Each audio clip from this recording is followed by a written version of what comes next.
आज कान्हा जी का जन्मदिन है तो हम आज बलून खिला रहे हैं।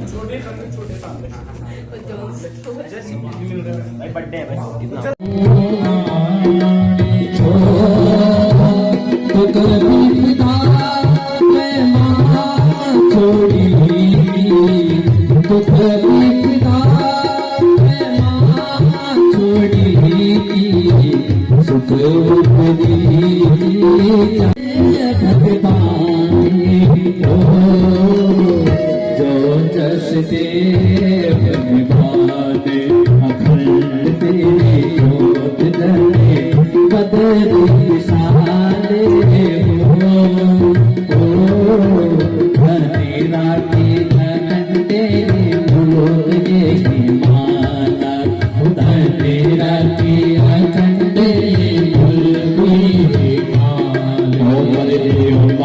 स्वस्ति न इन्द्रो भूतस्रवाः स्वस्ति नः पूर्वा वेदाः स्वस्ति नस्तार्क्ष्यो अरिष्टनेमिः स्वस्ति नो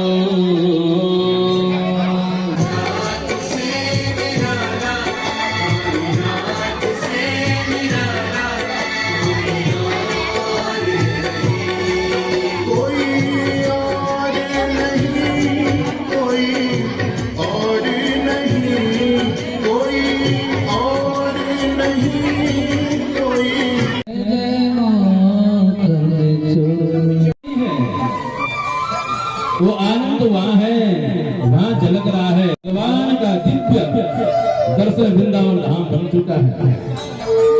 ऐसी हमारी कई माताएं बुजुर्ग जवानी वाली बहुत शुद्ध देसी गाय जो होती है उसका गौमूत्र भी उसका दूध भी भगवान को चढ़ता है।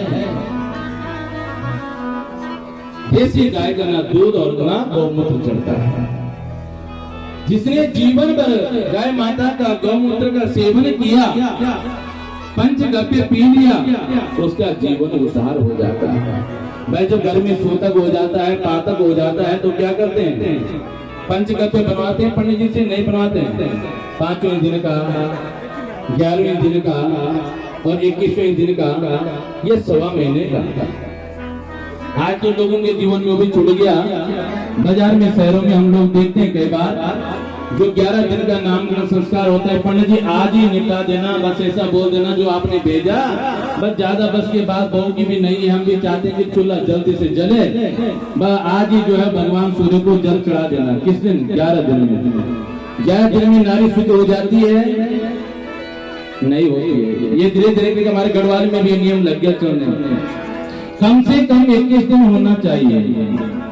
10 दोहराई थी कि जनेऊ पहनना कोई बुरी बात नहीं। जो आज लोग कहते हैं हम जनेऊ नहीं पहन सकते हैं, उसका मतलब ये हुआ क्यों नहीं पहन सकते हैं कि हमारा बाहर का खाना ठीक नहीं है। साफ लिखा है वस्त्र नौकायाम संकटे तटे। आप नाव में बैठ रखे हैं, घर से बाहर चल गए हो, यात्रा में जा रहे हैं, तो उस समय चाहे वहाँ दास भाई हो, चाहे वहाँ मुसलमान भाई हो, उस बस में बैठा हुआ, उस नौका में बैठा हुआ, सत्यनारायण की कथा में आया है, तो आपका जनेऊ का शुद्ध नहीं होगा, आपका अन्न अशुद्ध नहीं होगा। क्योंकि भेद कहाँ का होता है? चूल्हे का, अपने घर का, घर के बाहर का कोई भेद नहीं होता है। तब अपवित्र कहाँ से हो गया हो? अन्न शुद्ध कहाँ अपने घर में नियम कर सकते हो। जो आपके जूते चप्पल पहन रखे हैं वही अगर बाथरूम में जा रहे हैं और वही चूल्हे में जाएंगे तो क्या अन्न शुद्ध हो पाएगा? सुंदर सुंदर टाइल लगने आज करा। पहले माता का बोलता तो ठंडे लगते फुटों पर, अब टाइल लगेंगे तो भाई फुटों पर लगने स्वाभाविक। उसमें तुम होते मैं हूँ तो भाई ज्यादा अगर ठंड लगने लगे तो कपड़ा का जूता पहनो तू आधा अलग रखा देंगे घर में भीतर। और सुई पोर बाथरूम में जानो, सुई भीतर लगी तो क्या शुद्धिकरण गली? हमने तो कोई बोला निर्णय पर फिर ये तुम्हारा बंद होता है, जब हम अपने घर चले जाओ हम साफ कर दो, जो हम करने पे आके तुम बोल रहा बड़ा लोग काम तुम्हारा हमारा थोड़ी नहीं। शुद्धिकरण तभी होती मेरी माता बहनों मेरे भाइयों। बाथरूम में जो हम लोग जूते पहने उसका जूता चप्पल अलग, और ठंड से भी शरीर को बचाना भी जरूरी है। शरीर है तो जप है, शरीर है तो धर्म है, शरीर है तो कर्म है। शरीर नहीं रहेगा तो जब तक भी नहीं हो पाएगा।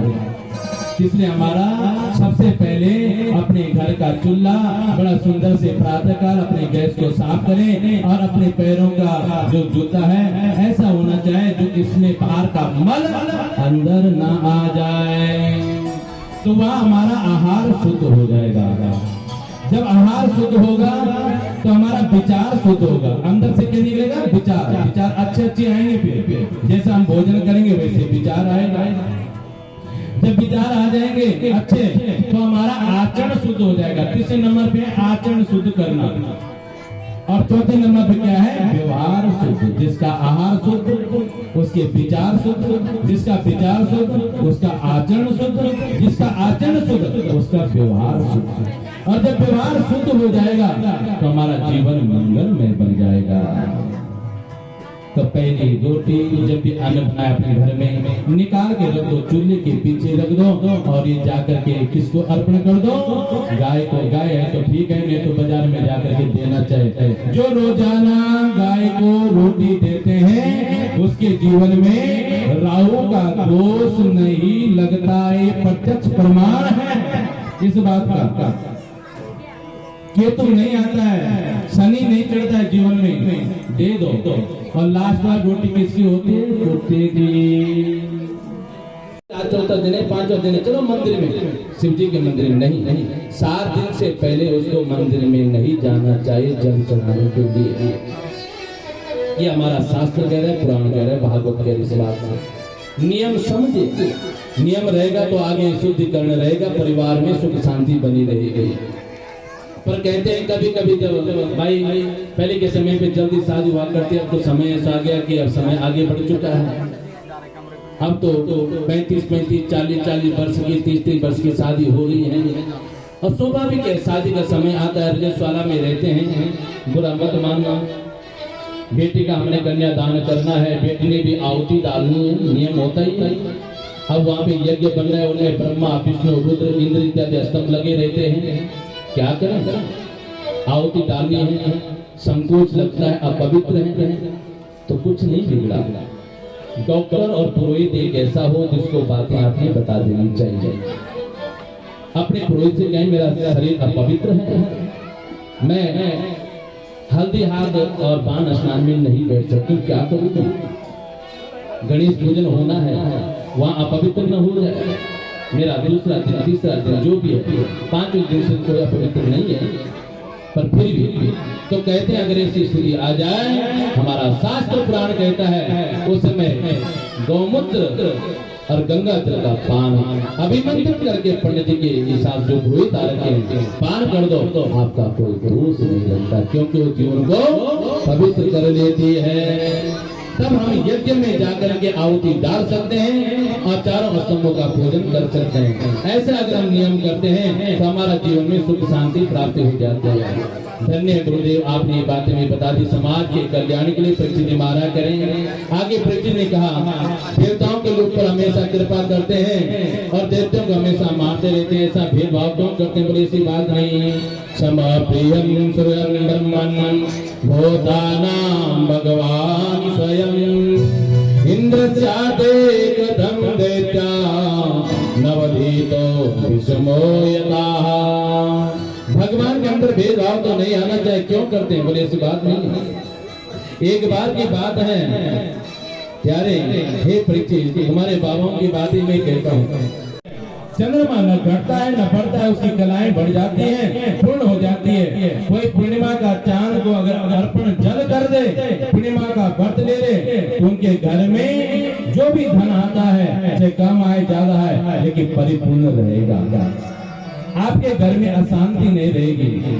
आज के लोग घर में खूब पैसा आता है, लेकिन जब हमारे पास आते हैं या हमारे आचार्य लोगों के पास जाते हैं तो एक ही मन में लेकर के चलते हैं, महाराज पैसा खूब आता है, कम नहीं, बेटा खूब कमा रहा है, बेटी खूब कमा रही है, बेटी में तो नौकरी कर रही है, बहू खूब कमा रही है, लेकिन पैसा का पता नहीं चल पाता।